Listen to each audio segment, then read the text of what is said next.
to do. You know, that old African adage, you know, how do you eat an elephant? One bite at on the same part of the elephant. You know, take another part and go to work. And but some of that is just where we want to get all the credit. Now, if you want to get credit and you don't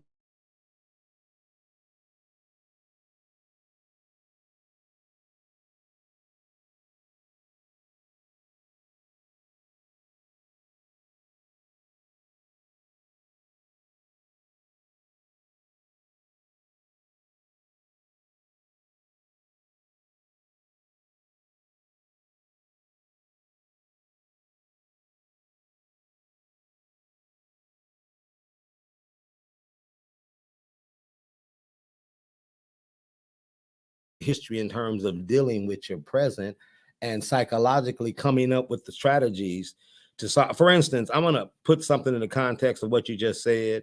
On page 41 in the workbook sheet, Dr. DeGruy talks about 10 steps towards healing. Mm-hmm. But one of the second steps, self,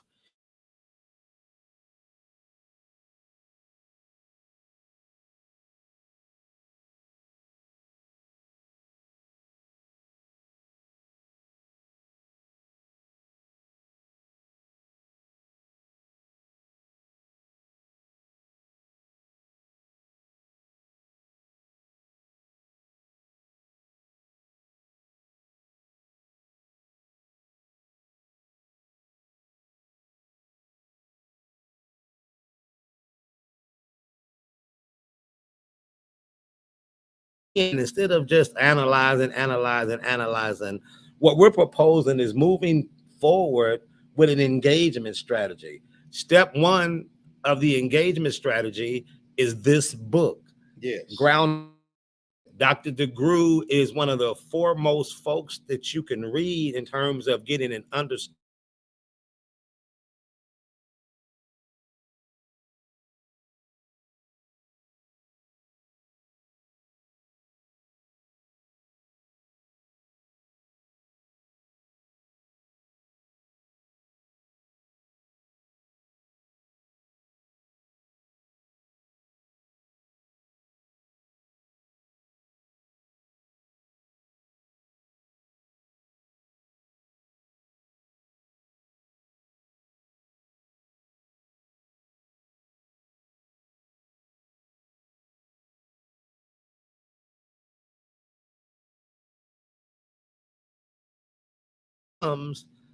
If that's true, what steps can African American males, what step can Black men take to heal themselves and to heal their families?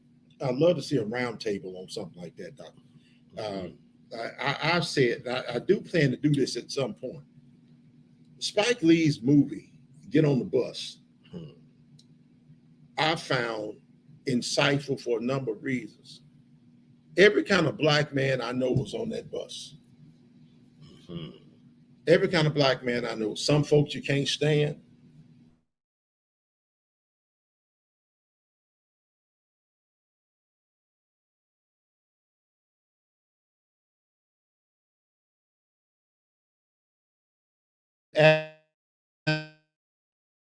Attitude, but every kind of strategy for healing. You just came up with a potential strategy for healing.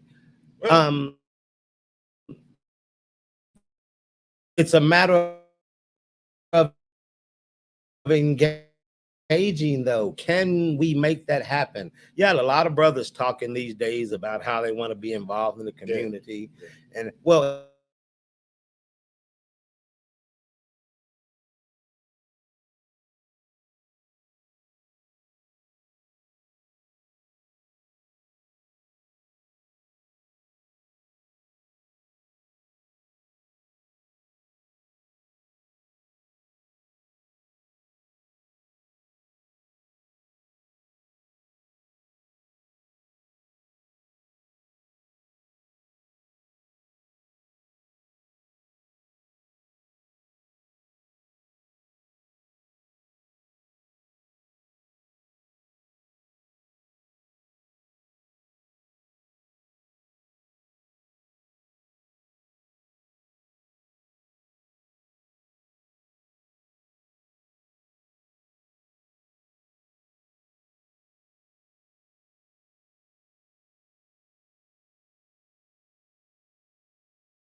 when you see it for yourself. And one of the things that spurred Dr. Joy to write this book is her trip to Africa. And when she went to Ghana and when she went to Elmina, the slave dungeon.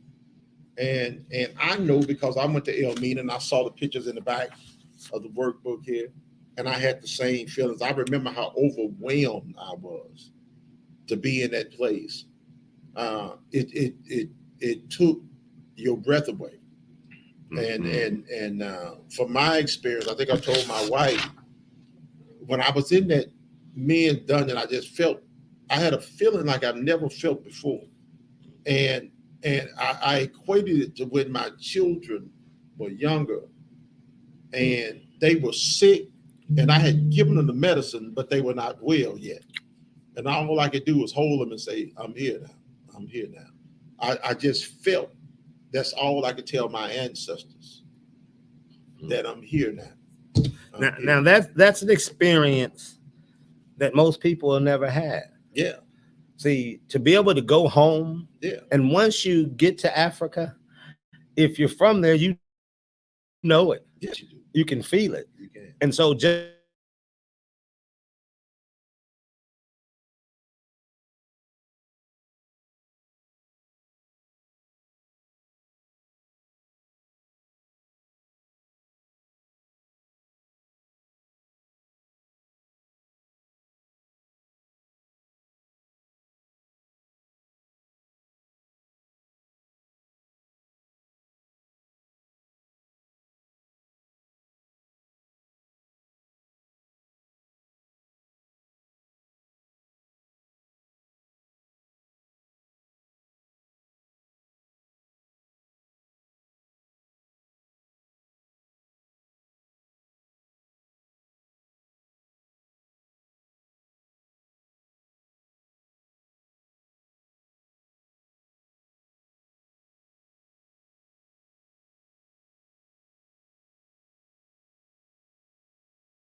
Also,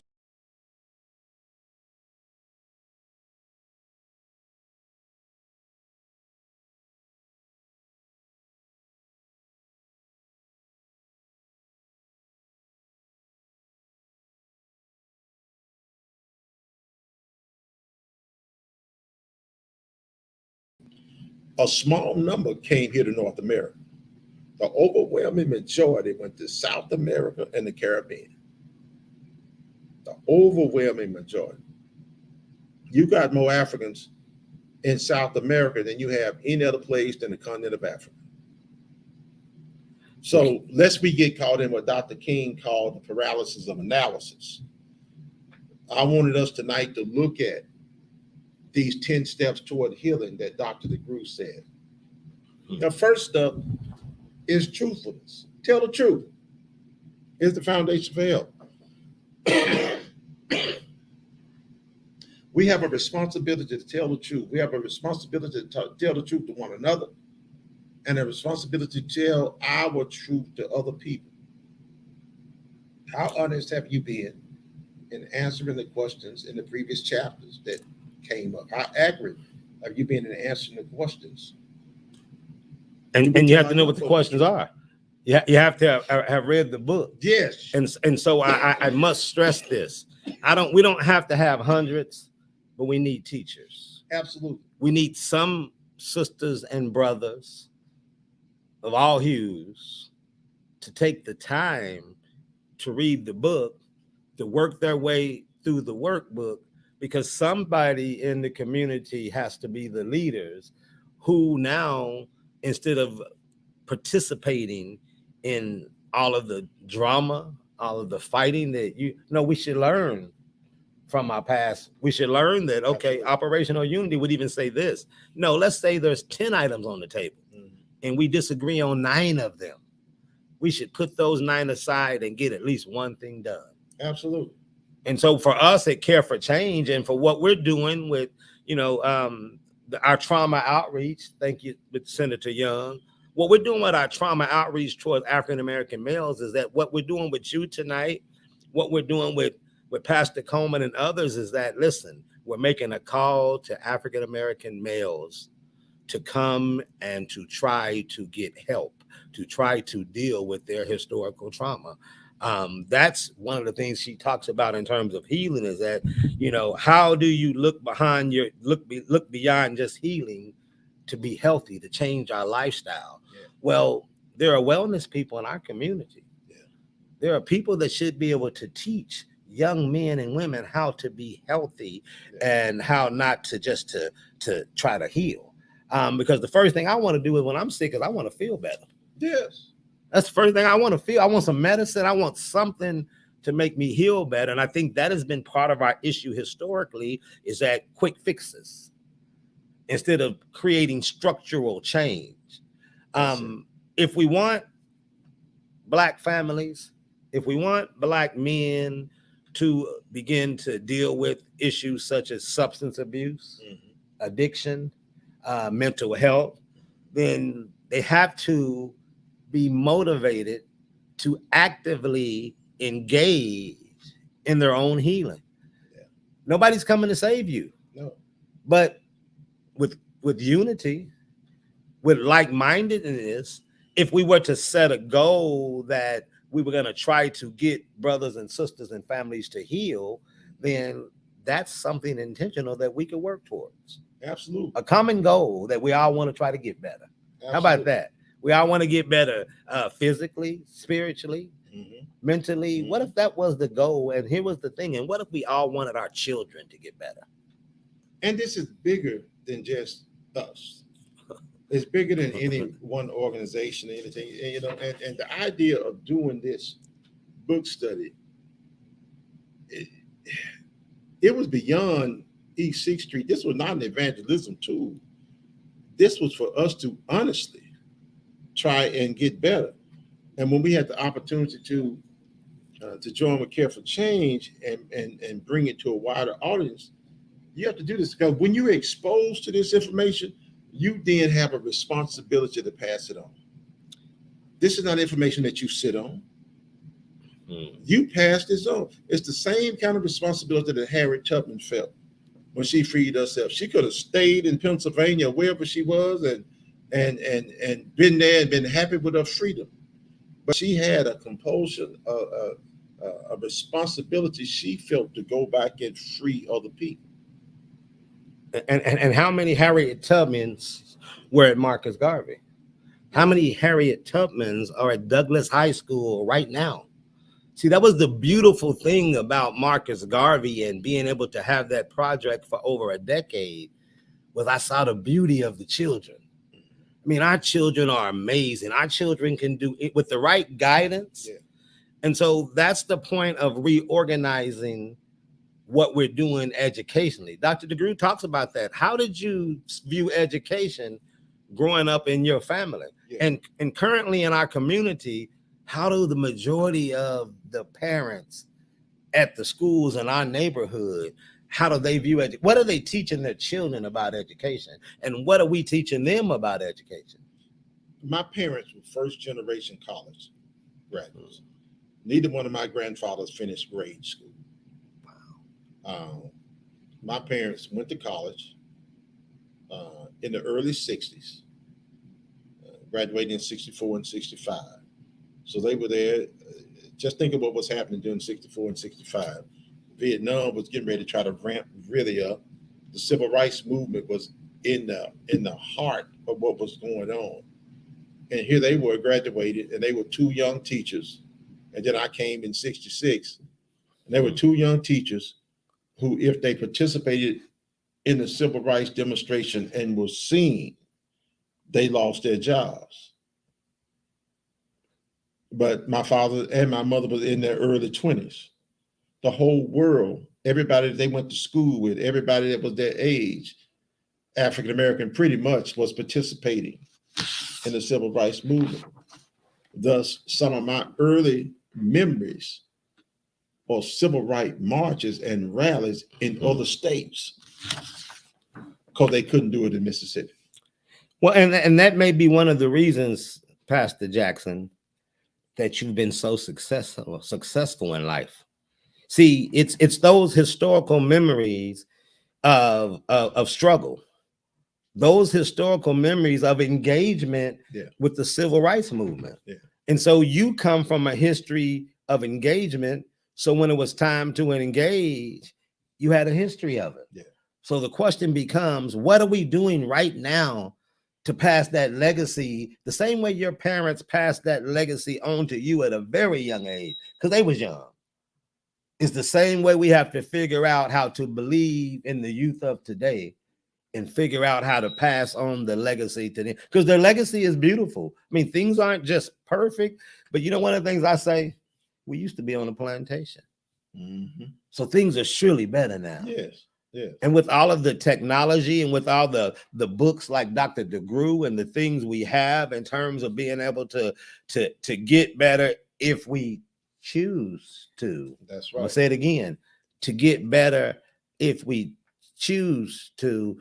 And so that's what we're advocating as a part of this study, is that we're asking people to choose to be better, to choose to make your family better, choose to make a better life for your children. And the only way you can choose that is to understand your own historical trauma, and then to engage yourself first, engage your family, engage your neighborhood, community, and it grows out from there. But Michael Jackson said, I'm starting with the man in the mirror. That's right. You see? Right. And so we're asking some men and some women in the mirror to read the book, to do the workbook, because you asked me all the time, well, Dr. McPherson, how can we make it better? What are some things we can do? And so I'm answering the question. You begin with this book and this workbook. They're at both Black bookstores over at 36 in Kelly. Both Sister Camille Lantry, Nappy Roots, and Brother Burden with Black Star. And I'm not asking everybody, because everybody's not a teacher. But for those brothers and sisters that I see on social media, for those brothers and sisters that I hear at all of these meetings over the last years talking about all of the problems that we're having in our community, well, I'm giving you a challenge. I'm the teacher. I'm the educator. Here are your books. Dr. Joy DeGruy is your first book. I suggest you get the workbook because it is very practical. Her book is fantastic, but the workbook gives you practical strategies to engage yourself in your own healing.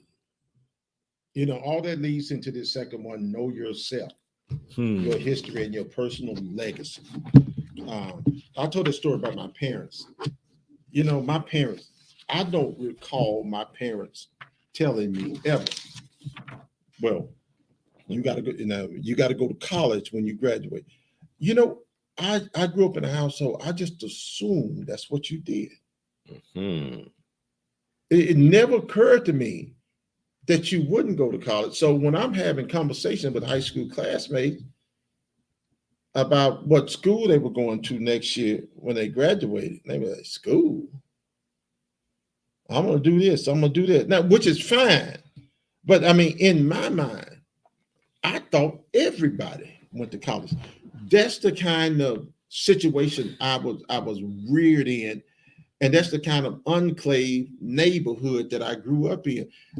Look, we had folks that were white collar, blue collar, and no collar on my street. Everybody didn't go to college, but people had an expectation that their children would, even the ones that did not go. They had an expectation because that was what people said you did to get better. Now, boy, we sure know a whole lot of other stuff now. You know, and a lot of us should have been plumbers and electricians and carpenters and everything else, and saved ourselves some frustration. Well, and it's not too late. No, it's not too late. And so that's the point of what we're saying in Dr. DeGruy's book. If we don't train some plumbers and electricians, we will have lost all of our trades. And those people that had those jobs that were often looked down upon, they sent their kids to school. Mhm.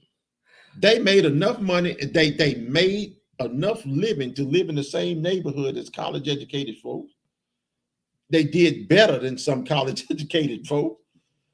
And they were as decent as anybody else on the street, better. They were wonderful people. They raised wonderful families, wonderful children, and they didn't do the same thing that other folks did, but they did what was needed.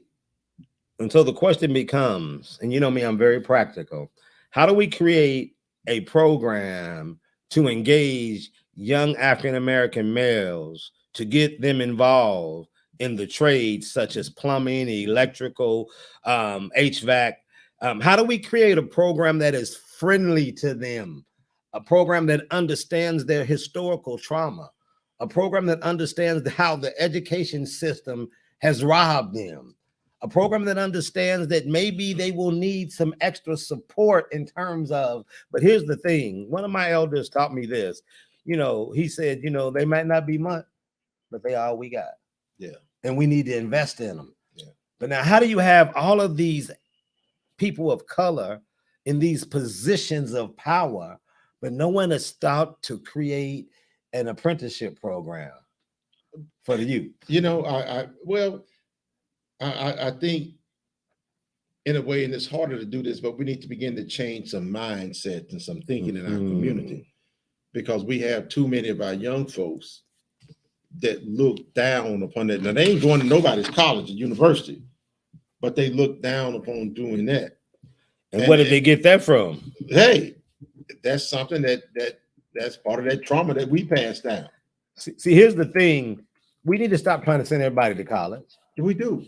We need to understand that there are ways to make a living and to build a family that do not require for you to go to college. Yeah. Now, for those of us like me and you who want our children to go to college, we seek to create an environment similar to the environment created by your parents that made you think. Guess what? You said you thought everybody was just supposed to go to college. Automatic. Brother Jackson, that ain't how I saw it. No. You were lucky if you got to go to college. And if you didn't make good grades or you didn't get a scholarship, then you had to work at the local plant or go to the military. Those were your choices. Yeah. You see? And so I want you to see the difference when she says know yourself. No one can tell Reverend Jesse Jackson's story. That's right. And so you are empowered from the knowledge. I see when you post the pictures on your Facebook page, man, I'm always, because I love that, because you're posting your family. Yeah. You're showing the connection. And so that means not only me, but your grandkids will see that. Yeah. Your children will see that. And why is grandpa posting those pictures? Yeah. Who are those people? And I want them to know from whence they come. And that's why I also engage in genealogy. But for African Americans to engage in genealogy is for us to encounter trauma. And I will say it like this, because I can start researching my family, and I'm in the house through the great grandparents and even through the great great grandparents. But when I go beyond that, I find women but not men. Now, the reason I found women but not men is because the plantation owner who owned my ancestor is the father. And if I chase him back, I can go back to the 1400s in England and Scotland. And do you want to do that? But I can't not go back past this, because unless the slave gave birth, there really was no record. And so I, like you, have done some of that.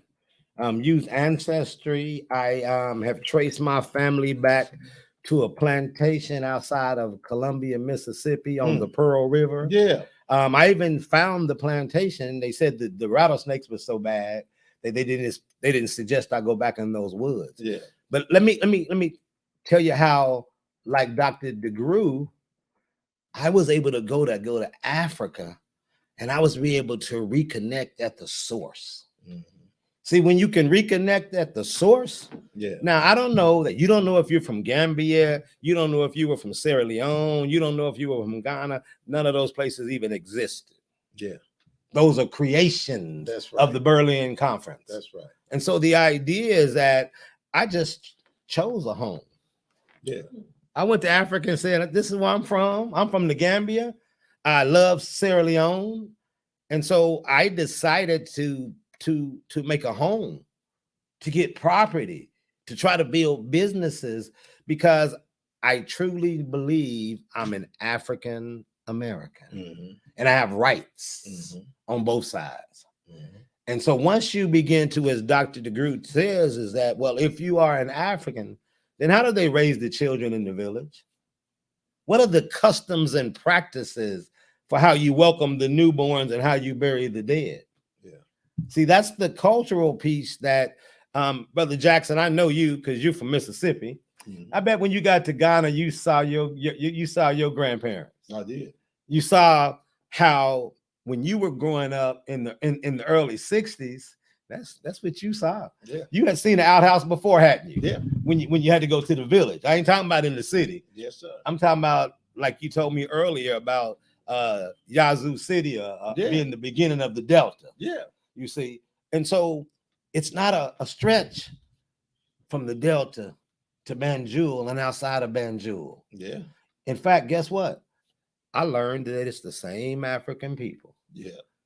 Everywhere I Absolutely. went, I saw that there was familiarities with the food, with how we Yeah. greeted one another, how we even dressed and carry ourselves.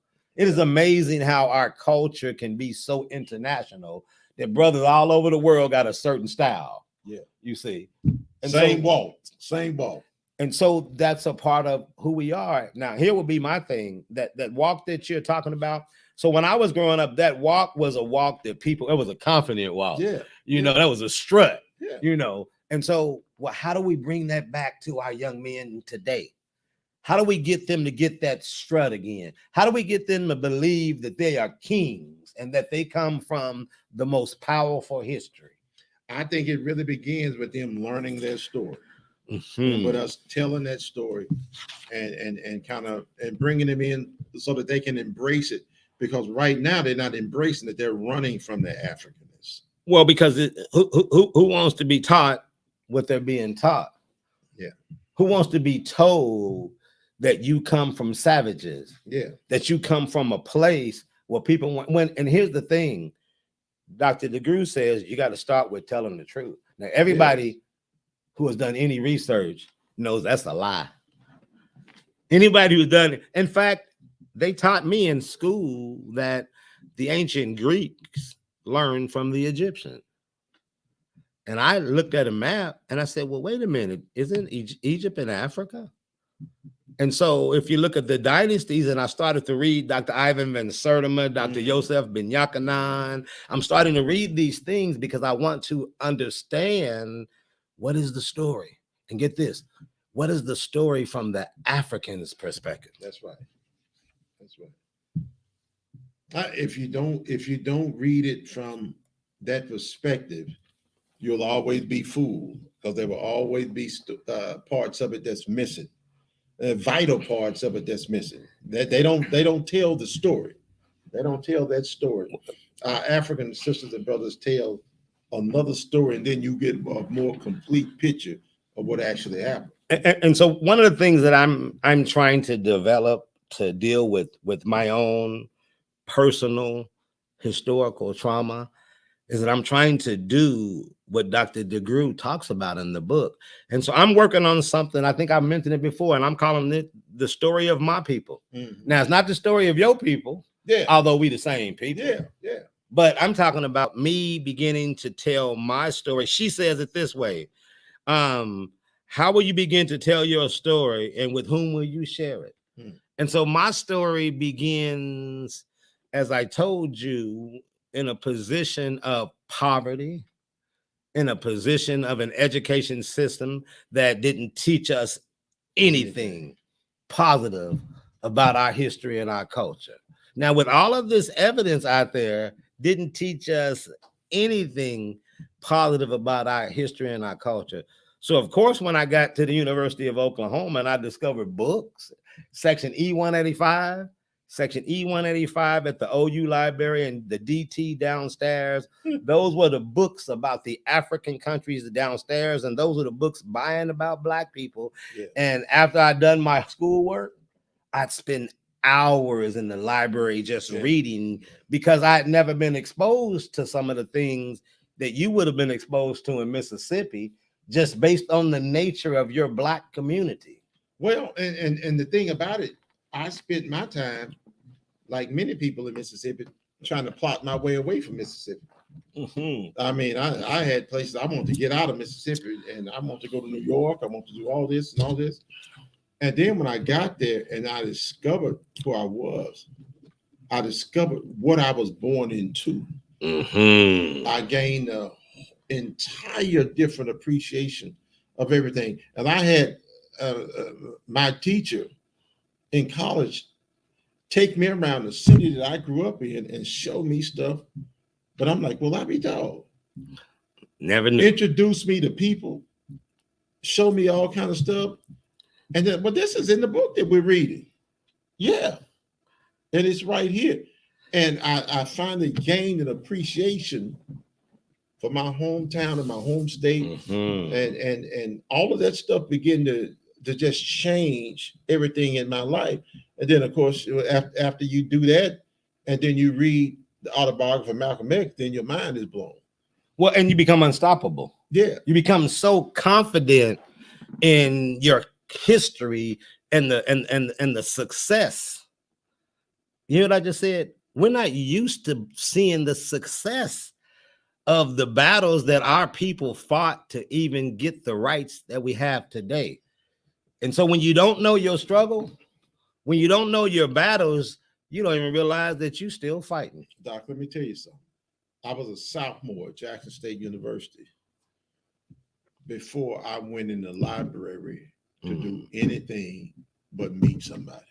And what the library was for. Yeah. See, well, we'll meet at the library. We'll meet over there, whatever. And so let me give you the opposite. I was down there at OU in a hostile environment. One of the ways that if I was trying to meet you, I took you to the library. And if you couldn't stay 3 hours, we couldn't hang out.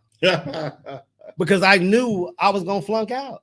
And I knew that I did not come from a position that I had anywhere to go. Yeah. You see? And so that's the difference in terms of understanding your situation. That's right. I think more young people would put out more effort if more elders could help them understand the reality of life. Yeah. You see, the reality of if you don't do certain things, you are destined for certain things. Yeah. And I think you had to have, but you had that inside of you. You had a hunger inside of you. And people have different things motivated. A lot of folks are motivated by a fear of failure. I don't want to fail. And I know my mother was motivated because she left home at 16. I'm not going back and pick cotton. I'm not doing it. I'm not doing. That's what motivated her.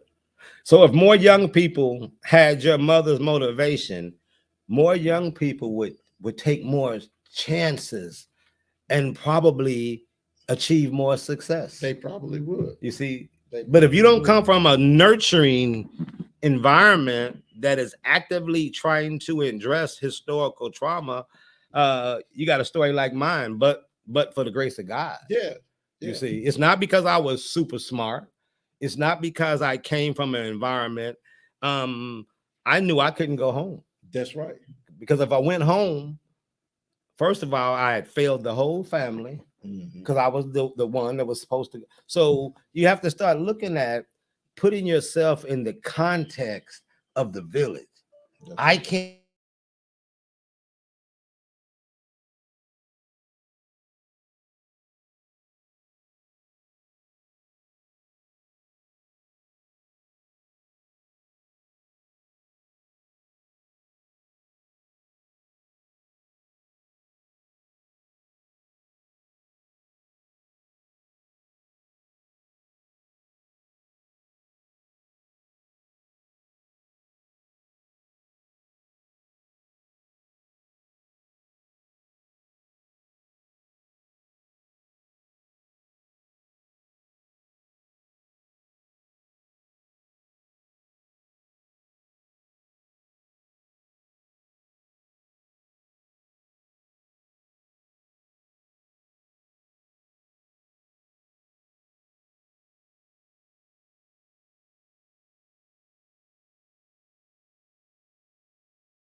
I mean, a trip where somebody can actually point things out and talk about this and talk about the history. Even throw the Bowley Rodeo in, which is still going on and still extremely big. Bowley swells for the Bowley Rodeo. And so only in Oklahoma do you have such a cultural asset. Yeah. See, only in Oklahoma. So what I'm saying as a part of this engagement campaign is that if the people in Oklahoma, particularly the descendants of those who were impacted, involved with the Tulsa Race Massacre, were to decide that we were going to try to seek and find those skills, techniques, and strategies, that were utilized by our ancestors to make the dollar circulate in Bowley or in Greenwood the number of time that it does. What Dr. DeGruy would be able to show is that can't happen until we deal with our unresolved trauma. That's the question. It's simple. Why can't we just take all our money and get together and do what they did in Bowley? Well, because you said we can't even get along. Our leadership can't even get along. See, and so we have to, you said it, and this is what Care for Change will be pushing. There has to be a thinking shift. It does. There has to be a cognitive shift. And the best part about it for us, and what I love about Dr. DeGruy's book, is that if you read the book, you will see a history of struggle and triumph. I'll say it again. And I'm smiling saying it. See, I get excited because a history of struggle and triumph. See, a lot of the things that are going on right now, they're only going on because of the struggles of those who came before us. That's right. So if I stand on the shoulders of those who came before me, then what will my children and your grandchildren and your grandchildren be able to see? Well, I just think as we move forward and try to get better, because that's the goal, to try to get better every day. I think we have to remain intentional about doing things. Yeah, because we know that we said it, the situation is not what we want it to be, what we need it to be right now. But in the meantime, we need to be intentional about what we do. Now, the dollar may not be circulating 3 or 4 times, but I'm going to intentionally spend some black dollars with some black folk. I'm going to intentionally place myself in a situation where I can extend my hand to some black people that I may be able to offer some assistance to, because I want them to be healthy and I want them to be better. We got to do that. And I'm telling you, it's not a competition. It's like we're all on the football field as black people, as African people. We're wearing the same jersey, but we can't do what we need to do, because the defensive line are fighting with the linebackers, and the linebackers fighting with the defensive backs. And some of that was created. So you have to remember, they were also intentional. Yeah. So we have to reverse the intentionality of those people that enslaved our ancestors. That's right. They had psychologists, they had psychiatrists, they had doctors, they were doing research on us. They were doing everything they can to figure out how to maintain their economic system. That's what it was about. And so the question becomes, I'm into situational leadership. My dissertation was on leadership. And so what leadership style, what leadership strategies do we need right now for the 21st century? I read a book and it was called Garveyism and the New World Order. And it was by Dr. Amos Wilson. And what Dr. Wilson was talking about is the concept of what Marcus Garvey was teaching, and how do you apply that during the New World Order? See, the strategies, many of the things that we need are embedded. It's right there in front of us. For instance, you don't read, you don't study, you don't grow. If you don't read, you don't study, you don't grow. If your artists and entertainers do not seek to use the culture to uplift the community, then you will see a lot of what we see now. That's what happened, because there was designed to destroy the culture. Yeah. I say this as we get ready, we move to a close. I, like many people, were devastated when Donald Trump was elected president. Devastated because I saw so many signs of what I knew was coming. And so one of the things that I did, I preached a sermon after the Sunday after the election about what are we going to do now, because I had prayed. And the Lord said, son, y'all have been here before. Y'all have been here before. What happened when Woodrow Wilson was president? What happened when Ronald Reagan was president? And then, and I looked at Woodrow Wilson and I said, when he was president, because that's the president that led us through World War I, the greatest explosion of African artistic expression ever took place. The Harlem Renaissance came out of that. Came out of all of the hell. It came out of a president that allowed the largest Klan rally ever to walk down Pennsylvania Avenue in front of the White House. And so the president that many people said was sworn into the Klan in the White House.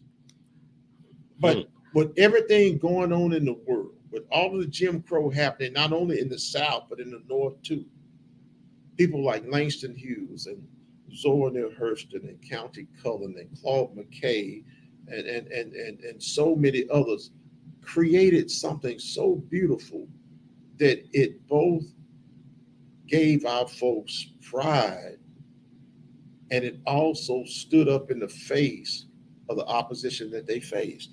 They did that. So I said, if we're going to make it through this thing, singers got to sing, poets got to write, actors got to. Think about the people that were acting during that time. This was Ossie Davis and Ruby Dee. This was Paul Robeson. These are powerful people that were not just artists, they were activists. Well, and if I may, and I'm a little older, I don't focus as much on things that are going on in the world, because I'm trying to do what Dr. DeGruy said. I'm trying to know myself. Yeah. I'm trying to, tell my story. But if you look at the youth now, they're every much as brilliant as the ones that you're naming. Now, you ain't going to hear about certain ones that's talking about whopping and all that kind of stuff. But did you see the Sister Audra Day and the People versus Billie Holiday? I didn't watch that movie, but I heard so many things about it. That sister. And so what I believe is that we, the elders now, young elders, we have to look at the youth and seek to find what I know is there. And how do we get the young ladies to get this picture versus the picture that the people who would prefer to keep us down? So what role does the church, does the school, does the civic organizations, what role do we play in the images and symbolism that's going to be put in front of our children? And I say that we should control it. Yeah. But it's hard to control it if you don't start with yourself and build out. You see, if you don't start with yourself and build out, then it's like saying this. If we don't believe in the youth, if we don't seek to educate the youth, I have this thing that I do. I'm looking for J.A. Rogers. In search of J.A. Rogers, meaning, what if I find one scholar in our community who seeks to emulate the work and research of J.A. Rogers, when most people have never even heard of the name J.A. Rogers? And so that becomes a strategy that we use to say, okay, well, if there's a J.A. Rogers, then who is Marimba Ani? And if there's a Marimba Ani, who is Dr. Joy DeGruy? And if there's a Dr. Joy DeGruy, who is Dr. Amos Wilson?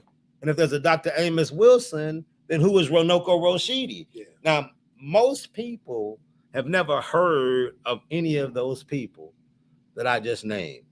And so that would be a great place to start, Pastor Jackson, is that start with Dr. DeGruy. Next week, I hope to be doing a presentation on effective community engagement addressing historical trauma, which will lay out the strategies that we hope to build upon that we appreciate East 6th Street starting in terms of the book club.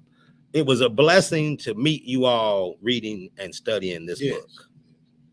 Well, thank you so much, Dr. McPherson. Thank you for partnering with us in this endeavor. It's much needed. And as we said before, this is the beginning. I think when you have knowledge, it is your duty to pass it on and try to get somebody else to take the baton and take it even farther. We're still going to be doing this. It's not like we put this book down and we're never going to address it again. We still have things to do. We still have the things to implement from this as we begin to develop our plan of health and wholeness through this.